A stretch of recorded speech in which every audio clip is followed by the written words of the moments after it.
Yan mga katambay, bali ngayong umaga magluluto si Mrs. ng ampalaya saka ampalaya lang. Ito yung sahog kamatis saka itong kulay pula, bawang at sibuyas. Yan, mamaya na mga idol pagkakain kami para hindi na umaba pa. Pero ayan, naggagaya na si Mrs. Yan. Yun, ayan na lang mga idol. Ayan mga katambay, isang mapagpalang tanghali.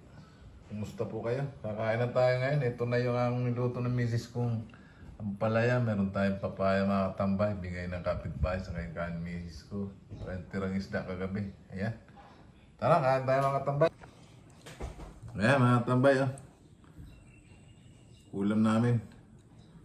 Tapos yung papaya. Ayan.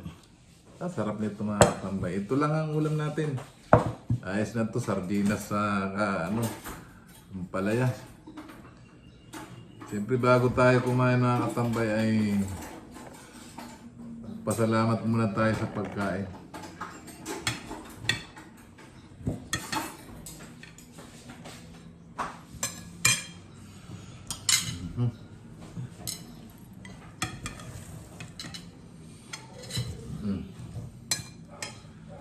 Sige, magdasal muna tayo mga katambay bago tayo kumain.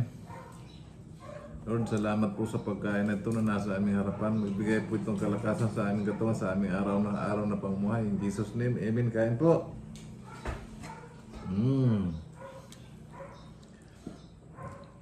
Titirahin ko na ito. Sarap mga katambay.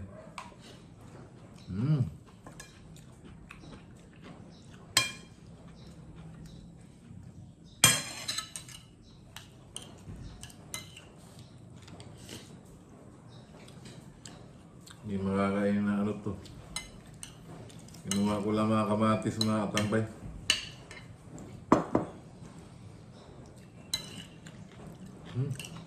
Ang sarap.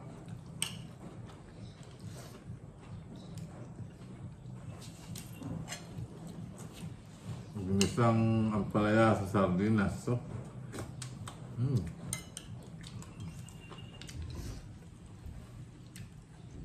Kaya po. Grabe. Nga.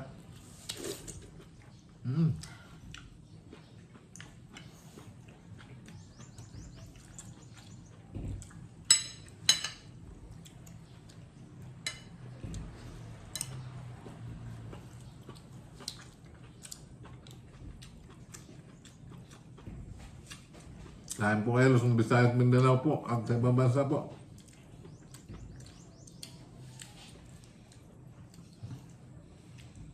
Wala nito sa ibang bansa.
Gusto daw.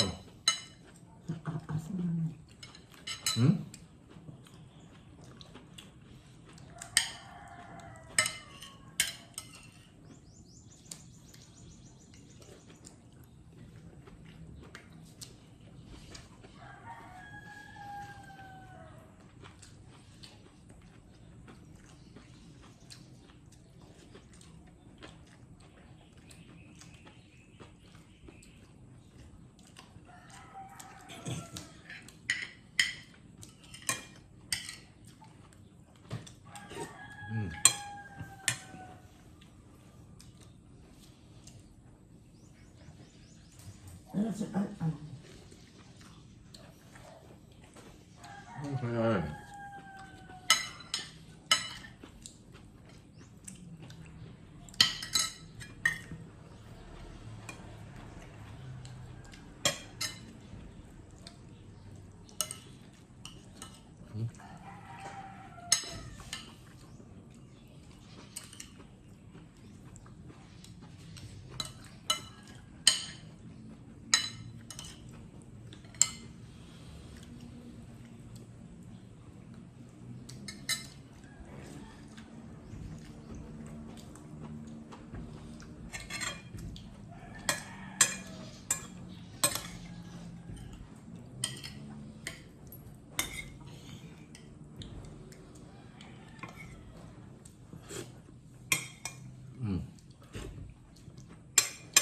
Parang sinigang.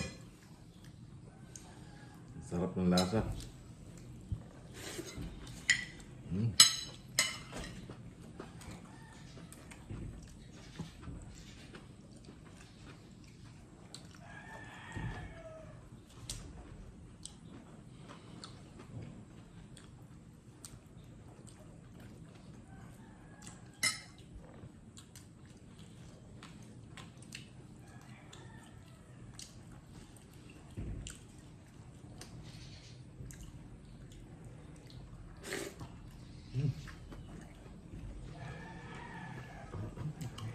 Ha?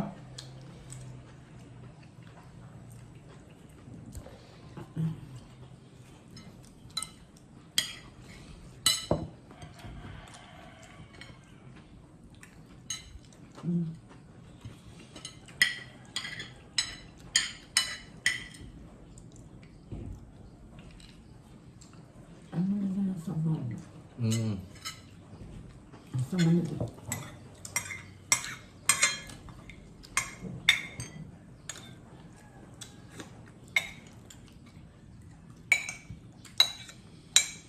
Ako lang kumain ng gulay mga katambay ah. Sarap. Meron pa nung konti mga katambay para mamayang gabi naman.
Ayan, papaya naman mga katambay. Panghimagas natin, bigay ito nung kapitbahay ko dyan.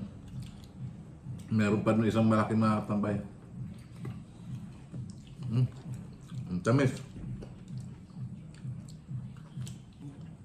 At mga katambay, tapos na tayo kumain. Marami pong salamat sa panonood nyo sa aking video at sa pag-subscribe ninyo sa akin. Kumusta po kayo? At siyempre, lagi tayong magdasal na maging ligtas sa lahat ng sakit, sa lahat ng masama, kapahamakan at kalamidad. Bye-bye po! Hindi ka nagbabay.